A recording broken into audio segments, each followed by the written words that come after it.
Her hands trembled as she clutched the folder to her chest, the CEO's stern eyes burning into her. He stood towering at her side, his grip on her hand firm, his other arm pointing sharply down the hallway. His voice was low but merciless, echoing in her mind like a verdict. She didn't belong here. She wasn't good enough. Fear spread through her like wildfire, every step feeling heavier than the last. In that moment, she was certain her world was about to collapse.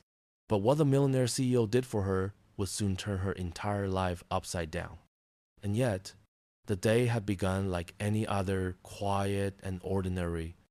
Before we continue, please subscribe to the channel and write in the comments where you're watching from. I dream of reaching 1,000 subscribers, and I'll be very happy if we achieve this goal. Thank you. The marble floor of Grand Co.'s lobby gleamed like it had been polished for royalty, not job seekers. Every click of heels echoed like judgment. Clara Mitchell clutched her resume folder close, willing her nerves to stay hidden. She had spent all night rehearsing answers, pressing her one decent blazer, smoothing her hair again and again. But as soon as she stepped inside, eyes darted toward her, then away. At 30, she was plus size, with curves that filled the fabric of her dress and the body that people often treated like a reason to dismiss her before she even spoke. Behind the sleek reception desk stood Brenda, the HR manager. Her lips tightened at the sight of Clara as if she'd already made a decision. "Miss Mitchell?" she asked, her voice sharp enough to slice through Clara's hope. Clara nodded, offering her folder. Brenda didn't take it. Instead, she folded her arms. "You came here for a corporate interview looking like this?" Her eyes traveled up and down, lingering with cold precision.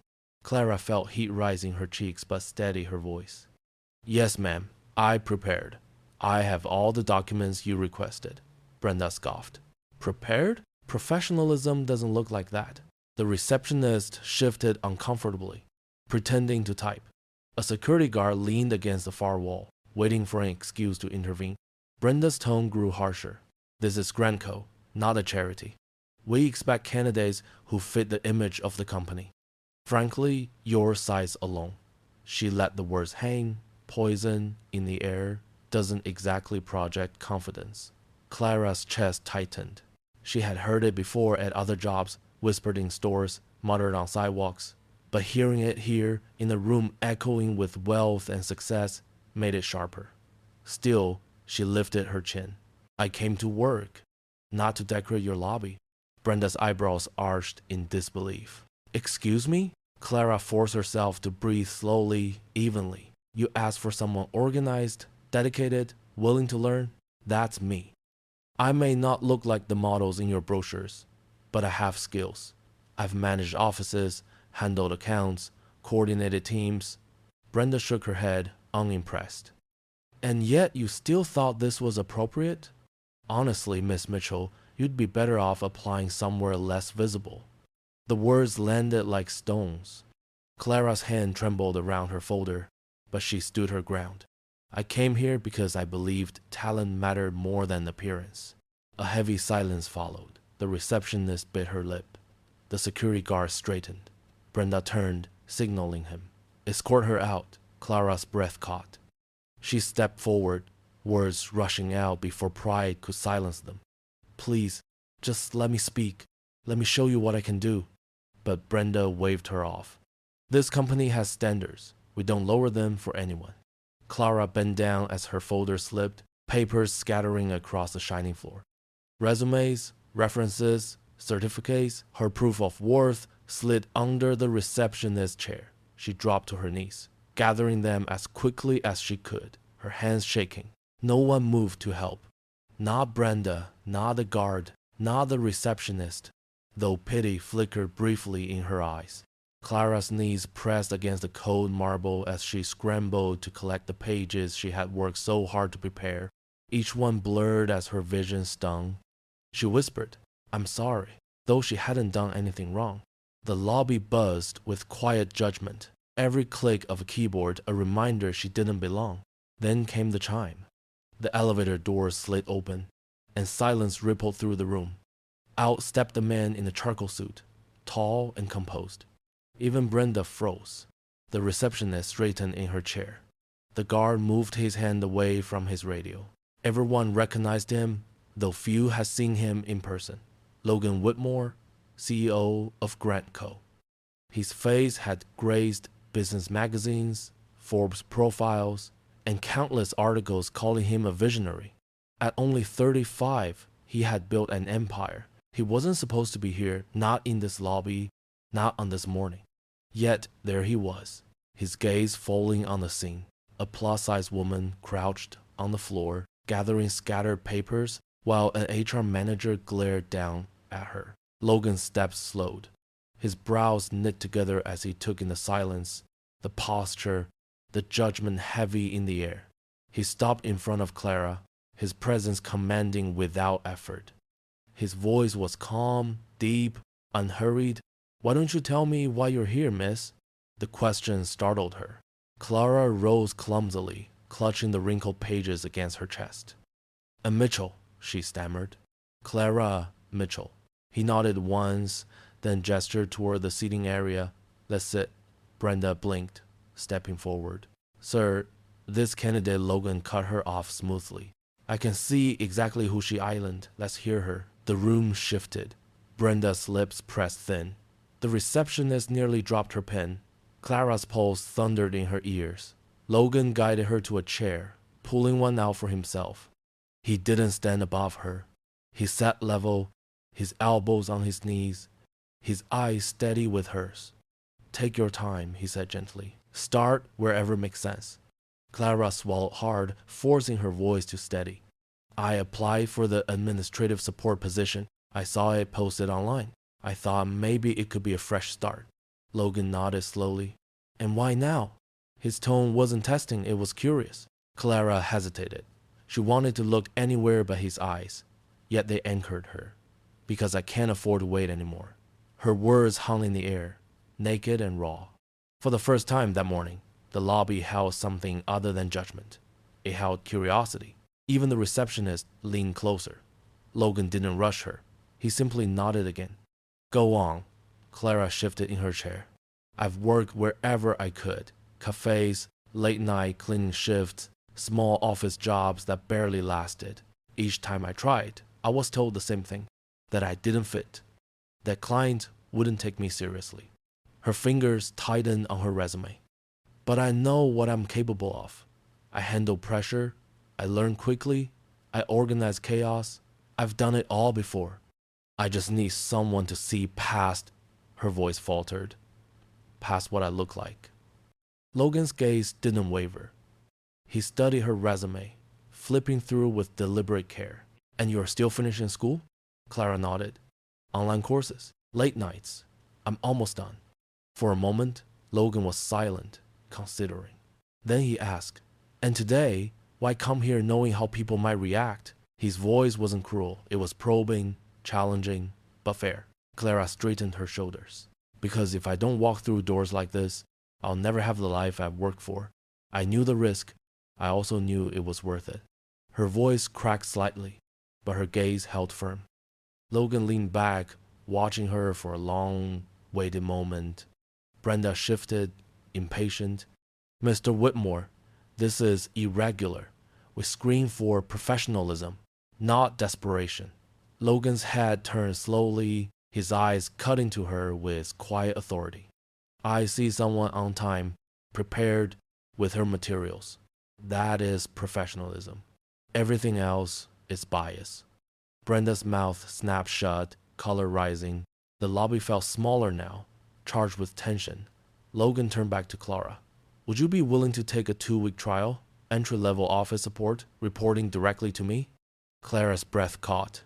She blinked rapidly, unsure she had heard correctly. "Yes," she said quickly. "Yes, absolutely." Logan nodded. "Good. HR will draw up the paperwork by the end of the day." He stood, buttoning his jacket. Brenda looked stunned, as though the ground had shifted under her. Clara rose slowly, her folder pressed tightly against her chest. For the first time, she didn't feel invisible. She felt seen. Logan turned to her once more before leaving. You start Monday. Welcome to Granco, Miss Mitchell. The words ran like a promise. Clara's lips parted, but no words came. She nodded, gratitude flooding her chest so fiercely she thought it might break her ribs.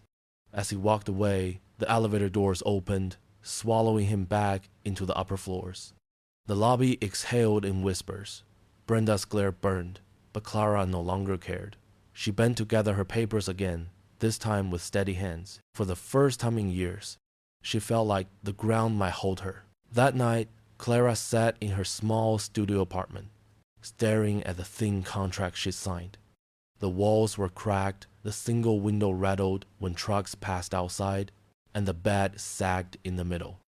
But none of it mattered. She had a chance, a real chance, to prove herself. She placed the contract on the table, smoothing it carefully, as if it might vanish if she looked away. Tears blurred her vision, but this time they weren't from shame. They were from relief. She whispered to herself, "Don't waste it, Clara. Don't you dare waste it." Monday came with nerves rattling her chest like coins in a jar. She wore her blazer again, pressed crisp, and a new blouse she had bought with the last of her savings. The office buzzed with polished shoes and tailored suits. Heads turned when she walked in. Whispers followed, but she kept moving. Logan's assistant, a brisk woman named Tasha, greeted her with a tight smile. "Mr. Whitmore's new hire?" Clara nodded. "Follow me." The stairs trailed her like shadows, but she focused on the steady rhythm of her footsteps, one after another. She belonged here. She had to. Her first day was a blur of logins, forms, and introductions. Some colleagues offered polite nods. Others looked her up and down with thinly veiled doubt. At lunch, Clara sat alone, unfolding the sandwich she had packed to save money. She told herself it didn't matter. She wasn't here to make friends. She was here to prove herself. But when laughter echoed from a nearby table, a sharp pain twisted in her chest. She lowered her gaze, focusing on her food, willing her hands not to shake. She reminded herself, Monday is only day one. There will be others. Late that afternoon, she stayed behind after her team had left, determined to finish her first assignment perfectly. Her computer hummed in the dim office. She was so focused that she didn't hear the footsteps until they stopped nearby. Looking up, she froze. Logan stood at her desk, jacket off, tie loosened. His eyes scanned the spreadsheets glowing on her screen. "Still here?" he asked. Clara nodded quickly. "I wanted to finish this before tomorrow." Logan's gaze softened slightly. "Good instinct, but don't burn yourself out on day one." Clara hesitated. I want to prove I belong." Logan studied her for a long moment, his expression unreadable. Then he nodded. "You already have." Her breath caught. She wasn't sure what to say. He glanced at the file again. "Looks solid. Send it to me before you leave." She nodded. He turned to go, then paused. "Clara?" She looked up. "Yes, sir?" His eyes held hers. "Don't let them convince you otherwise. You earn your seat here." And then he was gone, leaving her heart racing, her chest warm with something that felt dangerously close to hope. She whispered to herself, "You earned this. Remember that." When Clara finally shut down her computer and gathered her things, the office was nearly silent. She rode the elevator down alone, her reflection fractured in the mirrored walls. She thought of the lobby, of papers scattered on the floor, of Brenda's words slicing her apart. She thought of Logan's voice, calm and steady, choosing to see her when no one else would. As the elevator doors opened to the night air, she stepped out taller. For the first time in years, Clara Mitchell felt like the story of her life might be changing. And this time, she wasn't afraid. By her second week, Clara had memorized the rhythm of the office: who arrived early, who lingered at lunch, who whispered in corners. She also knew which glances carried judgment. Some coworkers were polite but distant, others openly skeptical. She overheard snippets: charity hire, not the right look, but she forced herself to keep her head high. Each spreadsheet, each organized file, each completed task was her silent rebuttal. Still, The weight of proving herself pressed harder than any stack of paperwork. At night, she collapsed on her sagging bed, whispering, "Just 2 weeks. Survive 2 weeks." Brenda, furious that Logan had overruled her, seemed to make Clara her personal project. Small slights became daily occurrences. Misplaced memos, meetings, forgotten to be shared, snide remarks disguised as advice. Clara swallowed each sting, telling herself patience was armor. But when Brenda accidentally reassigned one of Clara's completed reports and took credit, the humiliation nearly broke her. Clara sat frozen at her desk, anger and shame battling in her chest. She typed slowly, redoing work she'd already finished, wondering if she was a fool for thinking she could last in a world that wanted her invisible. It was Logan who noticed. Late one evening, he stopped by Clara's desk again, jacket slung over his arm. "You've been here every night," he observed. Clara bit her lip, unsure how much to confess. Finally, she whispered, "I had already completed this report. It was reassigned." Logan's jaw tightened. "By who?" Clara hesitated. "It doesn't matter. I'll fix it." Logan leaned closer, his voice low. "It matters. You shouldn't have to fix sabotage." Their eyes met. For the first time, Clara saw not just a CEO, but a man unwilling to let injustice slide. "Send me both versions," he said. The next morning, Brenda's smugness evaporated. Logan addressed the team in a clipped tone, praising Clara's original work publicly, detailing the precision and thoroughness of her report. He didn't name Brenda, but the warning was clear. Clara sat at her desk, cheeks burning, her pulse hammering with both pride and terror. She hadn't wanted to be a symbol, only a worker. But part of her felt vindicated. For once, her competence had spoken louder than her body. She caught Logan's glance across the room. He gave a subtle nod. It was the smallest gesture, but it steadied her for days. The following week brought new challenges. Clara was tasked with coordinating a major client meeting, arranging logistics, preparing briefing packets, and ensuring flawless execution. It was the kind of high-stakes responsibility Brenda insisted she never handle. Clara worked tirelessly, staying late, double-checking every detail. When the day arrived, she stood at the back of the gleaming conference room, heart racing as executives filed in. The meeting flowed seamlessly. Not a page missing, not a schedule delayed. Logan led the discussion, calm and magnetic, but Clara knew her fingerprints were on every polished detail. For once, whispers turned into silence. Afterward, Logan approached her quietly. "Well done," he said. His tone wasn't the distant praise of a superior, it was genuine. Clara swallowed, her throat tight. "Thank you, sir." He studied her for a moment, then added, "You don't have to prove yourself every second. You've already done it." Clara blinked at him, unsure if he knew how impossible that sounded. For her, proving herself had been survival. She nodded, but inside, her chest ached with the longing to believe him. That night, she went home with sore feet but a lighter heart. Progress was small, but it was hers. Still, the gossip didn't stop. In the break room, Clara overheard two colleagues laugh about Whitmore's charity case. They lowered their voices when she entered, but the words lingered.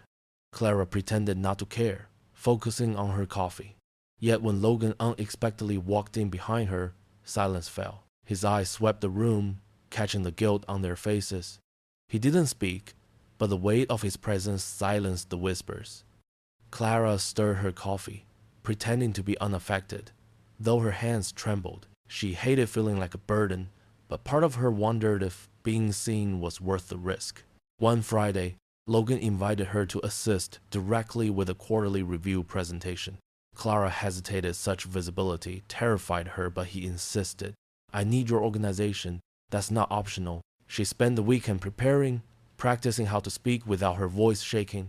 When the day arrived, she stood beside Logan as he presented to the board. At one point, he handed the floor to her.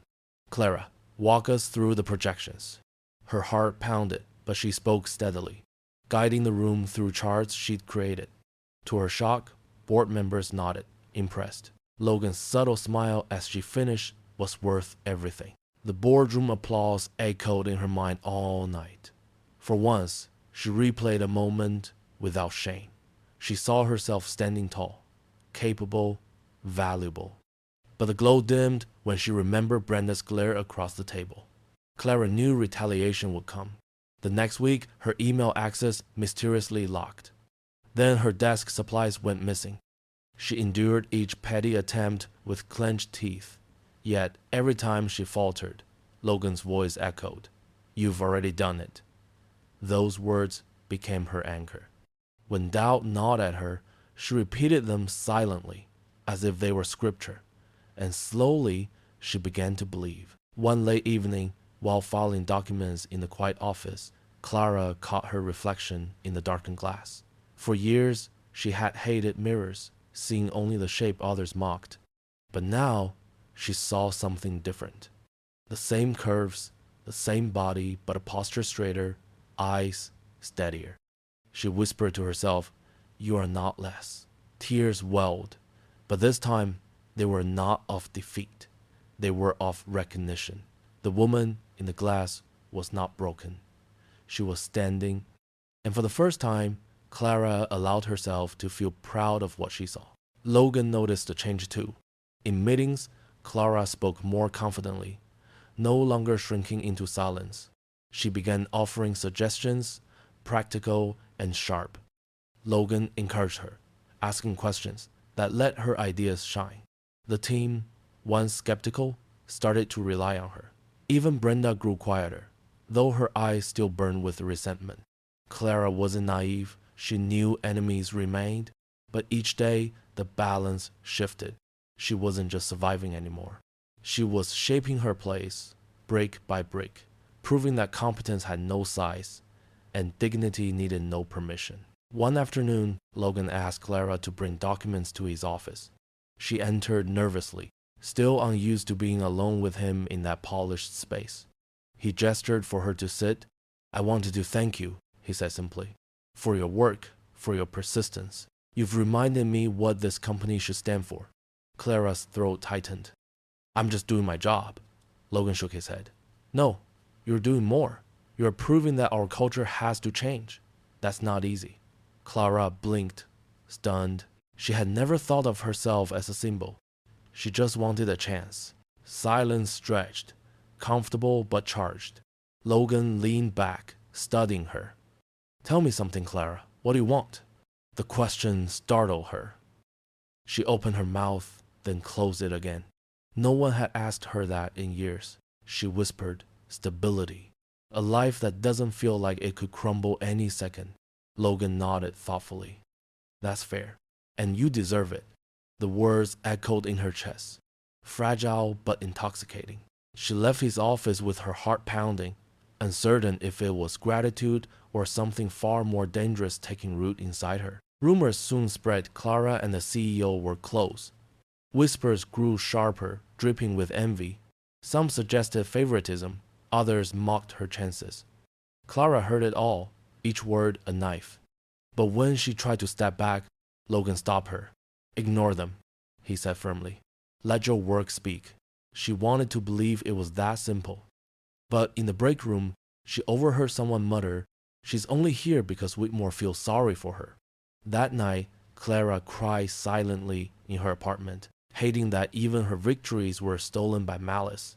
Yet the next morning, she returned anyway. The turning point came during the major client presentation. Brenda, still bitter, had prepared flawed data, hoping to see Clara stumble. At the last minute, Clara noticed the discrepancies. Her hands shook as she decided should she risk correcting it publicly. When Logan called for the report, Clara stepped forward. Calmly, she presented the corrected figures, explaining the adjustments. The client smiled, impressed by her accuracy.